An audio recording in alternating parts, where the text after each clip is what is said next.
மத்தேயு 5ஆம் அதிகாரம்.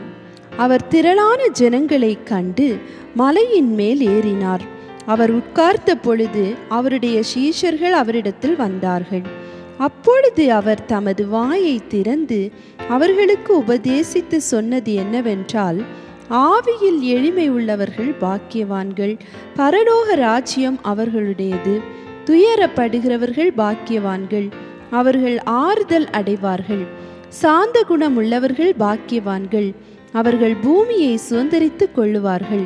நீதியின் மேல் பசி தாகம் உள்ளவர்கள் பாக்கியவான்கள், அவர்கள் திருப்தி அடைவார்கள். இரக்கமுள்ளவர்கள் பாக்கியவான்கள், அவர்கள் இரக்கம் பெறுவார்கள். இருதயத்தில் சுத்தமுள்ளவர்கள் பாக்கியவான்கள், அவர்கள் தேவனை தரிசிப்பார்கள். சமாதானம் பண்ணுகிறவர்கள் பாக்கியவான்கள், அவர்கள் தேவனுடைய புத்திரர் எனப்படுவார்கள். நீதியின் நிமித்தம் துன்பப்படுகிறவர்கள் பாக்கியவான்கள், பரலோக ராஜ்யம் அவர்களுடையது. என் நிமித்தம் உங்களை நிந்தித்து துன்பப்படுத்தி பலவித தீமையான மொழிகளையும் உங்கள் பேரில் பொய்யாய் சொல்வார்களானால் பாக்கியவான்களாய் இருப்பீர்கள். சந்தோஷப்பட்டு களி கூறுங்கள், பரலோகத்தில் உங்கள் பலன் மிகுதியாய் இருக்கும். உங்களுக்கு முன்னிருந்த தீர்க்கதரிசிகளையும் அப்படியே துன்பப்படுத்தினார்களே. நீங்கள் பூமிக்கு உப்பாய் இருக்கிறீர்கள். உப்பானது சாரமற்று போனால் எதினால் சாரமாக்கப்படும்? வெளியே கொட்டப்படுவதற்கும் மனுஷரால் மிதிக்கப்படுவதற்குமே ஒழிய வேறொன்றுக்கும் உதவாது. நீங்கள் உலகத்துக்கு வெளிச்சமாயிருக்கிறீர்கள். மலையின் மேல் இருக்கிற பட்டணம் மறைந்திருக்க மாட்டாது. விளக்கை கொளுத்தி மரக்காரால் மூடி வைக்காமல் விளக்கு தண்டின் மேல் வைப்பார்கள். அப்பொழுது அது வீட்டில் உள்ள யாவருக்கும் வெளிச்சம் கொடுக்கும். இவ்விதமாய் மனுஷர் உங்கள் நற்கிரியைகளை கண்டு பரலோகத்தில் இருக்கிற உங்கள் பிதாவை மகிமைப்படுத்தும்படி உங்கள் வெளிச்சம் அவர்கள் முன்பாக பிரகாசிக்க கடவது. நியாயப்பிரமாணத்தை ஆனாலும் தீர்க்க தரிசனங்களை ஆனாலும் அழிக்கிறதற்கு வந்தேன் என்று எண்ணிக்கொள்ளாதேயுங்கள். அழிக்கிறதற்கு அல்ல, நிறைவேற்றுகிறதற்கே வந்தேன். வானமும் பூமியும் ஒளிந்து போனாலும் நியாயப்பிரமாணத்தில் உள்ளதெல்லாம் நிறைவேறும் அளவும் அதில் ஒரு சிறு எழுத்தாகிலும் ஒரு எழுத்தின் உறுப்பாகிலும் ஒழிந்து போகாது என்று மெய்யாகவே உங்களுக்கு சொல்லுகிறேன். ஆகையால் இந்த கற்பனைகள் எல்லாவற்றிலும் சிறிதானதொன்றையாகிலும் மீறி அவ்விதமாய் மனுஷருக்கு போதிக்கிறவன் பரலோக ராஜ்யத்தில் எல்லாரிலும் சிறியவன் எனப்படுவான். இவைகளை கைக்கொண்டு போதிக்கிறவனோ பரலோக ராஜ்யத்தில் பெரியவன் எனப்படுவான். வேதபாரகர் பரிசேயர் என்பவர்களுடைய நீதியிலும் உங்கள் நீதி அதிகமாய் இராவிட்டால் பரலோக ராஜ்யத்தில் பிரவேசிக்க மாட்டீர்கள் என்று உங்களுக்கு சொல்லுகிறேன். கொலை செய்யாதிருப்பாயாக என்பதும் கொலை செய்கிறவன் நியாய தீர்ப்புக்கு ஏதுவாய் இருப்பான் என்பதும் பூர்வத்தாருக்கு உரைக்கப்பட்டதென்று கேள்விப்பட்டிருக்கிறீர்கள். நான் உங்களுக்கு சொல்லுகிறேன், தன் சகோதரனை நியாயமில்லாமல் கோபித்துக் கொள்பவன் நியாய தீர்ப்புக்கு ஏதுவாய் இருப்பான். தன் சகோதரனை வீணன் என்று சொல்லுகிறவன் ஆலோசனை சங்க தீர்ப்புக்கு ஏதுவாய் இருப்பான். மூடனே என்று சொல்லுகிறவன் எரி நரகத்துக்கு ஏதுவாய் இருப்பான். ஆகையால் நீ பலிபீடத்தினிடத்தில் உன் காணிக்கையை செலுத்த வந்து உன் பேரில் உன் சகோதரனுக்கு குறைவுண்டென்று அங்கே நினைவு கூறுவாயாகில் அங்கே தானே பலிபீடத்தின் முன் உன் காணிக்கையை வைத்துவிட்டு போய் முன்பு உன் சகோதரனோட ஒப்புரவாகி பின்பு வந்து உன் காணிக்கையை செலுத்து. எதிராளி உன்னை நியாயாதிபதியினிடத்தில் ஒப்புக்கொடாமலும் நியாயாதிபதி உன்னை சேவகனிடத்தில் ஒப்புக்கொடாமலும் நீ சிறைச்சாலையில் வைக்கப்படாமல் இருக்கும்படியாக நீ உன் எதிராளியோட வழியில் இருக்கும் போதே சீக்கிரமாய் அவனுடனே நல்மனம் பொருந்தாவிட்டால் நீ ஒரு காசும் குறைவின்றி கொடுத்து தீர்க்க மட்டும் அவ்விடத்திலிருந்து புறப்பட மாட்டாய் என்று மெய்யாகவே உனக்கு சொல்லுகிறேன். விபச்சாரம் செய்யாதிருப்பாயாக என்பது பூர்வத்தாருக்கு உரைக்கப்பட்டதென்று கேள்விப்பட்டிருக்கிறீர்கள். நான் உங்களுக்கு சொல்லுகிறேன், ஒரு ஸ்திரீயை இச்சையோடு பார்க்கிற எவனும் தன் இருதயத்தில் அவளோட விபச்சாரம் செய்தாயிற்று. உன் வலது கண் உனக்கு இடரல் உண்டாக்கினால் அதை பிடுங்கி எறிந்து போடு. உன் சரீரம் முழுவதும் நரகத்தில் தள்ளப்படுவதை பார்க்கலும் உன் அவயவங்களில் ஒன்று கெட்டு போவது உனக்கு நலமாயிருக்கும். உன் வலது கை உனக்கு இடரல் உண்டாக்கினால் அதை தரித்து எறிந்து போடு. உன் சரீரம் முழுவதும் நரகத்தில் தள்ளப்படுவதை பார்க்கலும் உன் அவயவங்களில் ஒன்று கெட்டு போவது உனக்கு நலமாயிருக்கும். தன் மனைவியை தள்ளிவிடுகிற எவனும் தள்ளுதற் சீட்டை அவளுக்கு கொடுக்க கடவன் என்று உரைக்கப்பட்டது. நான் உங்களுக்கு சொல்லுகிறேன், வேசித்தன முகாந்திரத்தினால் ஒழிய தன் மனைவியை தள்ளிவிடுகிறவன் அவளை விபச்சாரம் செய்ய பண்ணுகிறவனாயிருப்பான். அப்படி தள்ளிவிடப்பட்டவளை விவாகம் பண்ணுகிறவனும் விபச்சாரம் செய்கிறவனாயிருப்பான். அன்றியும் பொய்யானை இடாமல் உன் ஆணைகளை கர்த்தர் முன்னிலையாய் செலுத்துவாயாக என்று பூர்வத்தாருக்கு உரைக்கப்பட்டதென்று கேள்விப்பட்டிருக்கிறீர்கள். நான் உங்களுக்கு சொல்லுகிறேன், பரிசேதம் சத்தியம் பண்ண வேண்டாம், வானத்தின் பேரில் சத்தியம் பண்ண வேண்டாம், அது தேவனுடைய சிங்காசனம். பூமியின் பேரிலும் சத்தியம் பண்ண வேண்டாம், அது அவருடைய பாதபடி. எருசலேமின் பேரிலும் சத்தியம் பண்ண வேண்டாம், அது மகாராஜாவினுடைய நகரம். உன் சிரசின் பேரிலும் சத்தியம் பண்ண வேண்டாம், அதன் ஒரு மயிரையாவது வெண்மையாக்கவும் கருப்பாக்கவும் முன்னால் கூடாதே. உள்ளதை உள்ளதென்றும் இல்லாததை இல்லாததென்றும் சொல்லுங்கள். அதற்கு மிஞ்சினது தீமையினால் உண்டாயிருக்கும். கண்ணுக்கு கண், பல்லுக்கு பல் என்று உரைக்கப்பட்டதை கேள்விப்பட்டிருக்கிறீர்கள். நான் உங்களுக்கு சொல்லுகிறேன், தீமையோடு எதிர்த்து நிற்க வேண்டாம். ஒருவன் உன்னை வலது கன்னத்தில் அறைந்தால் அவனுக்கு மறு கன்னத்தையும் திருப்பிக் கொடு. உன்னோடு வழக்காடி உன் வஸ்திரத்தை எடுத்துக்கொள்ள வேண்டும் என்றிருக்கிறவனுக்கு உன் அங்கியையும் விட்டுவிடு. ஒருவன் உன்னை 1 மைல் தூரம் வர பலவந்தம் பண்ணினால் அவனோடு 2 மைல் தூரம் போ. உன்னிடத்தில் கேட்கிறவனுக்கு கொடு, உன்னிடத்தில் கடன் வாங்க விரும்புகிறவனுக்கு முகங்கோணாதே. உனக்கு அடுத்தவனை சிநேகித்து உன் சத்ருவை பகைப்பாயாக என்று சொல்லப்பட்டதை கேள்விப்பட்டிருக்கிறீர்கள். நான் உங்களுக்கு சொல்லுகிறேன், உங்கள் சத்துருக்களை சிநேகியுங்கள், உங்களை சபிக்கிறவர்களை ஆசீர்வதியுங்கள், உங்களை பகைக்கிறவர்களுக்கு நன்மை செய்யுங்கள், உங்களை நிந்திக்கிறவர்களுக்காகவும் உங்களை துன்பப்படுத்துகிறவர்களுக்காகவும் ஜெபம் பண்ணுங்கள். இப்படி செய்வதினால் நீங்கள் பரலோகத்தில் இருக்கிற உங்கள் பிதாவுக்கு புத்திரராய் இருப்பீர்கள். அவர் தீயோர் மேலும் நல்லோர் மேலும் தமது சூரியனை உதிக்க பண்ணி நீதி உள்ளவர்கள் மேலும் அநீதி உள்ளவர்கள் மேலும் மழையை பெய்ய பண்ணுகிறார். உங்களை சிநேகிக்கிறவர்களையே நீங்கள் சிநேகிப்பீர்களானால் உங்களுக்கு பலன் என்ன? ஆயக்காரரும் அப்படியே செய்கிறார்கள் அல்லவா? உங்கள் சகோதரரை மாத்திரம் வாழ்த்துவீர்களானால் நீங்கள் விசேஷித்து செய்கிறது என்ன? ஆயக்காரரும் அப்படி செய்கிறார்கள் அல்லவா?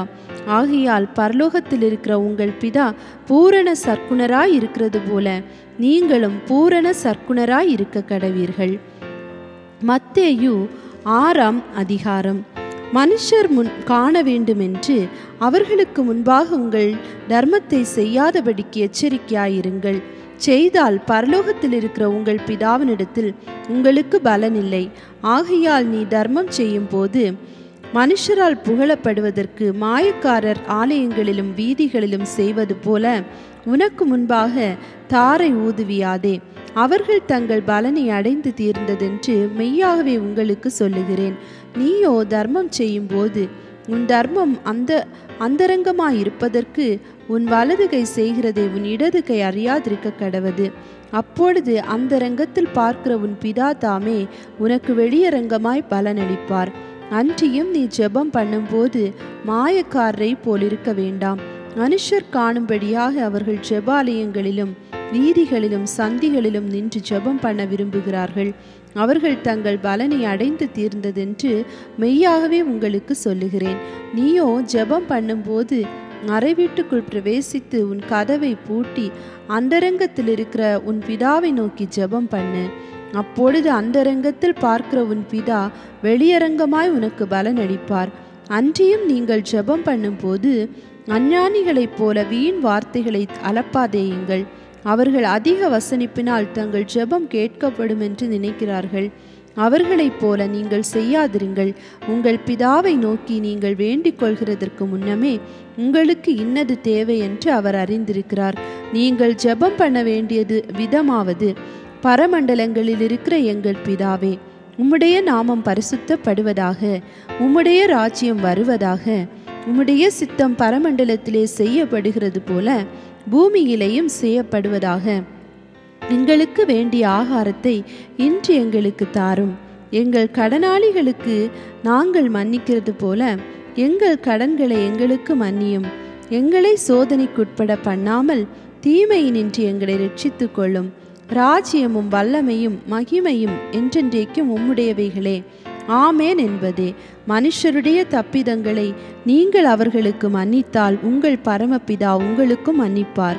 மனுஷருடைய தப்பிதங்களை நீங்கள் அவர்களுக்கு மன்னியாதிருந்தால் உங்கள் பிதா உங்கள் தப்பிதங்களையும் மன்னியாதிருப்பார். நீங்கள் உபவாசிக்கும் போது மாயக்காரரை போல முகவாடலாய் இராதேயுங்கள். அவர்கள் உபவாசிக்கிறதை மனுஷர் காணும் பொருட்டாக தங்கள் முகங்களை வாட பண்ணுகிறார்கள். அவர்கள் தங்கள் பலனை அடைந்து தீர்ந்ததென்று மெய்யாகவே உங்களுக்கு சொல்லுகிறேன்.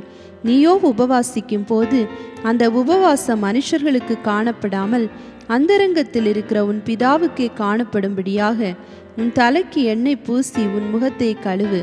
அப்பொழுது அந்தரங்கத்தில் பார்க்கிற உன் பிதா உனக்கு வெளியரங்கமாய் பலனளிப்பார். பூமியிலே உங்களுக்கு பொக்கிஷங்களை சேர்த்து வைக்க வேண்டாம். இங்கே பூச்சியும் துருவும் அவைகளை கெடுக்கும். இங்கே திருடரும் கன்னமிட்டு திருடுவார்கள். பரலோகத்திலே உங்களுக்கு பொக்கிஷங்களை சேர்த்து வையுங்கள். அங்கே பூச்சியாவது துருவாவது கெடுக்கிறதும் இல்லை, அங்கே திருடர் கன்னமிட்டு திருடுகிறதும் இல்லை. உங்கள் பொக்கிஷம் எங்கே இருக்கிறதோ அங்கே உங்கள் இருதயமும் இருக்கும். கண்ணானது சரீரத்தின் விளக்காயிருக்கிறது. உன் கண் தெளிவாயிருந்தால் உன் சரீரம் முழுவதும் வெளிச்சமாயிருக்கும். உன் கண் கெட்டதாயிருந்தால் உன் சரீரம் முழுவதும் இருளாயிருக்கும். இப்படி உன்னிலுள்ள வெளிச்சம் இருளாயிருந்தால் அவ்விருள் எவ்வளவு அதிகமாயிருக்கும். 2 எஜமான்களுக்கு ஊழியம் செய்ய ஒருவனாலும் கூடாது. ஒருவனை பகைத்து மற்றவனை சிநேகிப்பான், அல்லது ஒருவனை பற்றி கொண்டு மற்றவனை அசட்டை பண்ணுவான். தேவனுக்கும் உலக பொருளுக்கும் ஊழியம் செய்ய உங்களால் கூடாது. ஆகையால் எண்ணத்தை உண்போம், எண்ணத்தை குடிப்போம் என்று உங்கள் ஜீவனுக்காகவும் எண்ணத்தை உடுப்போம் என்று உங்கள் சரீரத்துக்காகவும் கவலைப்படாதிருங்கள் என்று உங்களுக்கு சொல்லுகிறேன். ஆகாரத்தை பார்க்கலும் ஜீவனும் உடையை பார்க்கலும் சரீரமும் விசேஷித்தவைகள் அல்லவா? ஆகாயத்து பட்சிகளை கவனித்து பாருங்கள். அவைகள் விதைக்கிறதும் இல்லை, அறுக்கிறதும் இல்லை, களஞ்சியங்களில் சேர்த்து வைக்கிறதும் இல்லை. அவைகளையும் உங்கள் பரமபிதா பிழைப்பூட்டுகிறார். அவைகளை பார்க்கலும் நீங்கள் விசேஷித்தவர்கள் அல்லவா? கவலைப்படுகிறதினாலே உங்களில் எவன் தன் சரீர அளவோடு 1 முழத்தை கூட்டுவான்? உடைக்காகவும் நீங்கள் கவலைப்படுகிறதென்ன? காட்டு புஷ்பங்கள் எப்படி வளர்கிறது என்று கவனித்து பாருங்கள். அவைகள் உழைக்கிறதும் இல்லை, நூற்கிறதும் இல்லை. என்றாலும் சாலமோன் முதலாய் தன் சர்வ மகிமையிலும் அவைகளில் ஒன்றை போலாகிலும் உடுத்தியிருந்ததில்லை என்று உங்களுக்கு சொல்லுகிறேன். அற்ப விசுவாசிகளே, இன்றைக்கு இருந்து நாளைக்கு அடுப்பிலே போடப்படும் காட்டு புல்லுக்கு தேவன் இவ்விதமாக உடுத்துவித்தால் உங்களுக்கு உடுத்துவிப்பது அதிக நிச்சயம் அல்லவா? ஆகையால் எண்ணத்தை உண்போம், எண்ணத்தை குடிப்போம், எண்ணத்தை உடுப்போம் என்று கவலைப்படாதிருங்கள். இவைகளையெல்லாம் அஞ்ஞானிகள் நாடி தேடுகிறார்கள். இவைகளெல்லாம் உங்களுக்கு வேண்டியவைகள் என்று உங்கள் பரமபிதா அறிந்திருக்கிறார். முதலாவது தேவனுடைய ராஜ்யத்தையும் அவருடைய நீதியையும் தேடுங்கள், அப்பொழுது இவைகளெல்லாம் உங்களுக்கு கூட கொடுக்கப்படும். ஆகையால் நாளைக்காக கவலைப்படாதிருங்கள். நாளைய தினம் தன்னுடையவைகளுக்காக கவலைப்படும். அந்தந்த நாளுக்கு அதினதின் பாடு போதும். மத்தேயு 7ஆம் அதிகாரம். நீங்கள் குற்றவாளிகள் என்று தீர்க்கப்படாதபடிக்கு மற்றவர்களை குற்றவாளிகள் என்று தீர்க்காதிருங்கள். ஏனெனில் நீங்கள் மற்றவர்களை தீர்க்கிற தீர்ப்பின்படியே நீங்களும் தீர்க்கப்படுவீர்கள். நீங்கள் மற்றவர்களுக்கு அளக்கிற அளவின்படியே உங்களுக்கும் அளக்கப்படும். நீ உன் கண்ணில் இருக்கிற உத்திரத்தை உணராமல் உன் சகோதரன் கண்ணில் இருக்கிற துரும்பை பார்க்கிறதென்ன? இதோ உன் கண்ணில் உத்திரம் இருக்கையில் உன் சகோதரனை நோக்கி, நான் உன் கண்ணில் இருக்கும் துரும்பை எடுத்து போடட்டும் என்று நீ சொல்வதெப்படி?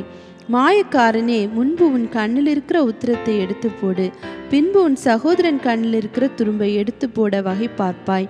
பரிசுத்தமானதை நாய்களுக்கு கொடாதேயுங்கள், உங்கள் முத்துக்களை பன்றிகள் முன் போடாதேயுங்கள். போட்டால் தங்கள் கால்களால் அவைகளை மிதித்து திரும்பிக் கொண்டு உங்களையும் பீறி போடும். கேளுங்கள், அப்பொழுது உங்களுக்கு கொடுக்கப்படும்.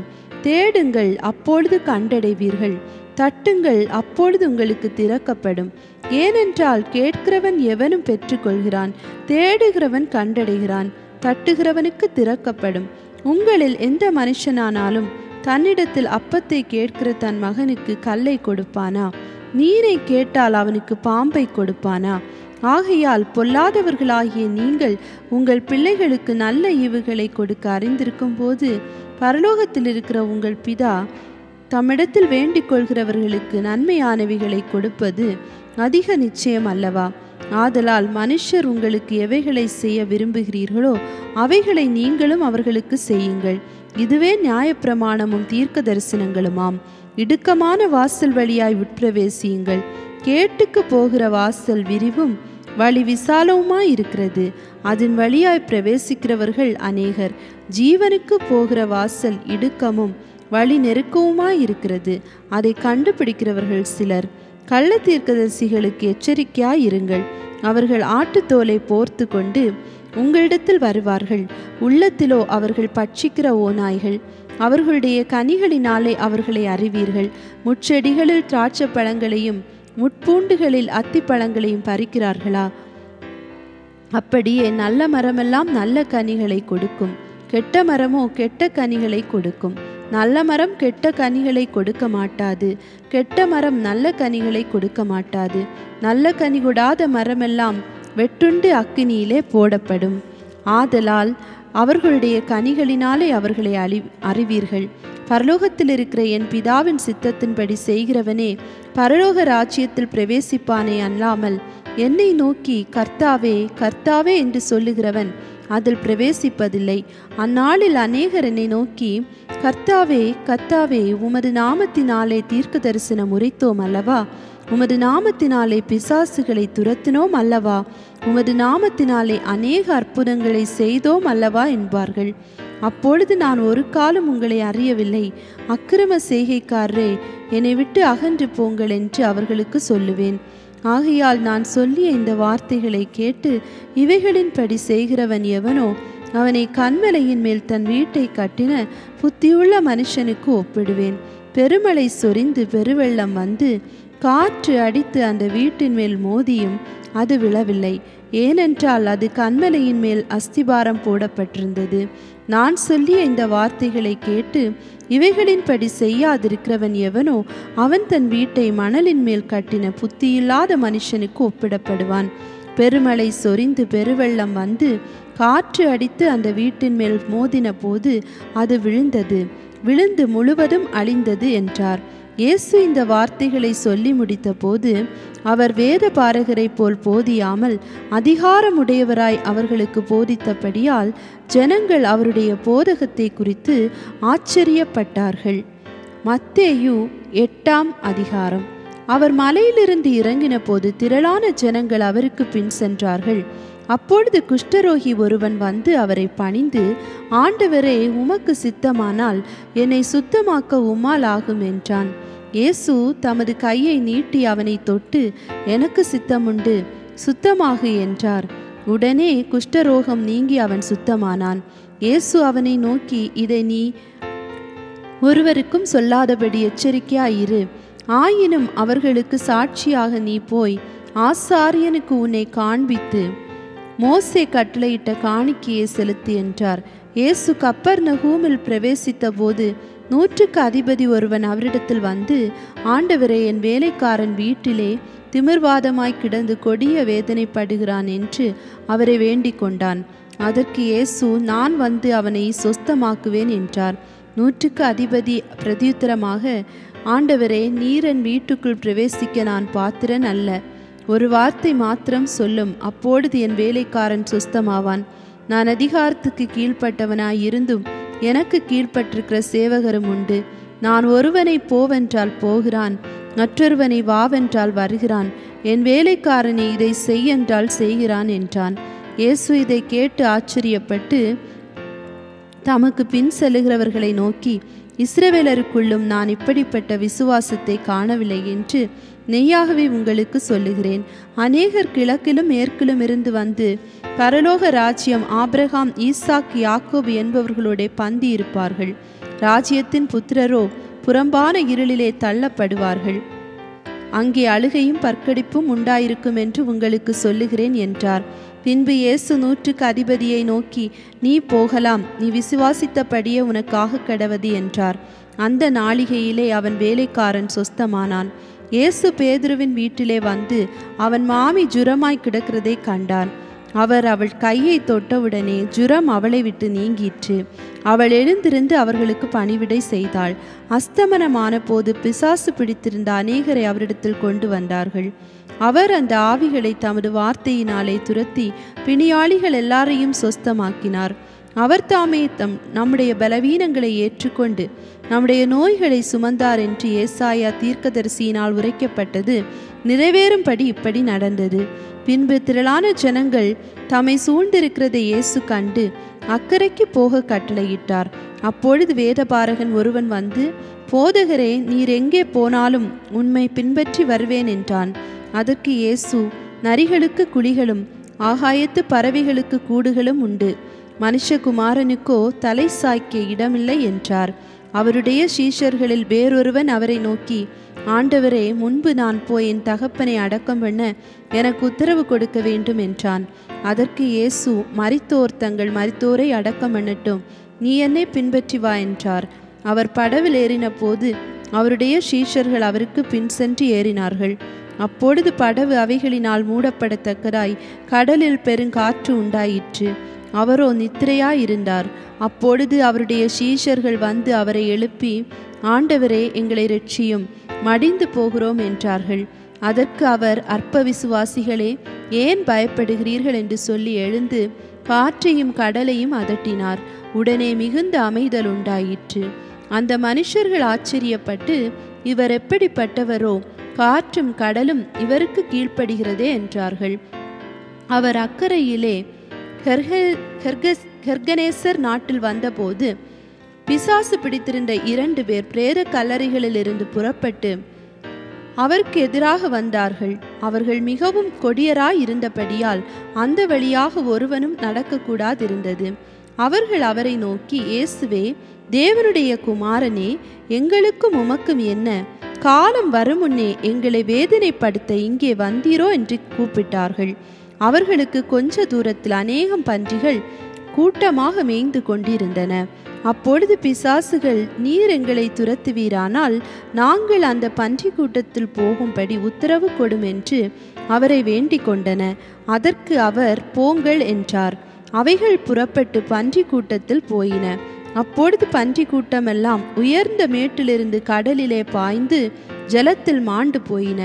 அவைகளை மேய்த்தவர்கள் ஓடி பட்டணத்தில் சென்று இந்த சங்கதிகள் எல்லாவற்றையும் பிசாசு பிடித்திருந்தவர்களுக்கு சம்பவித்தவைகளையும் அறிவித்தார்கள். அப்பொழுது அந்த பட்டணத்தார் யாவரும் இயேசுவுக்கு எதிர்கொண்டு வந்து அவரை கண்டு தங்கள் எல்லைகளை விட்டு போகும்படி அவரை வேண்டிக் கொண்டார்கள்.